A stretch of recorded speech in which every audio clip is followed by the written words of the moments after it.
Huli sa akto ang iligal na pagre-refill ng mga tangke ng LPG sa isang bodega sa Davao City. Pero depensa ng may-ari, legal daw ang kanilang operasyon. Nagbabalik si Bril Montalvo, exclusive.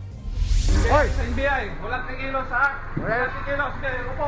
Baba! Sinalakay ng mga tauhan ng National Bureau of Investigation Davao ang hinihinalang bodega ng illegal na refilling ng mga tangke ng liquefied petroleum gas o LPG sa Barangay Mintal, Davao City. Naabutan nila roon ang mga tangke at ang tauhan ng bodega. Baba! 4 na empleyado ang inaresto. Naaktuhan silang illegal na nagre-refill sa mga tangke. Wala noon sa bodega ang may-ari. Ayon sa NBI, may nagsumbong sa kanilang tanggapan hinggil sa illegal na aktibidad. Nasa 3 taon na raw ang operasyon nito. Eksklusibong humarap sa News 5 ang may-ari ng umanong illegal na bodega. Iginiit niya na may sapat silang dokumento at itinangging illegal ang kanilang ginagawa.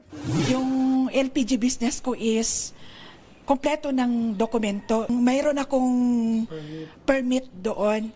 Kompleto ako ng papel doon. Sa kabila niyan, ito naman ang giniit ng NBI Davao Region. May mga documents silang pinakita stating therein na valid daw sila, may license daw sila na sa pagtitinda, pag-resell ng mga LPG products. But however, ang pinag-uusapan kasi natin dito yung illegal refilling tsaka decanting. Yun ang wala sa kanila. Sa huli, posibleng maharap pa rin sa reklamong paglabag sa LPG Industry Regulation Act ang may-ari ng bodega pati ang kanyang mga trabahante. Nagbabalita mula sa Frontline, Bril Montalvo, News 5, Mindanao. Mga kapatid, Julius Babaw po. Iba na ang may alam at may pakialam sa panahon ngayon. Para sa Frontline ng mga balita, mag-follow at mag-subscribe sa social media pages ng News 5.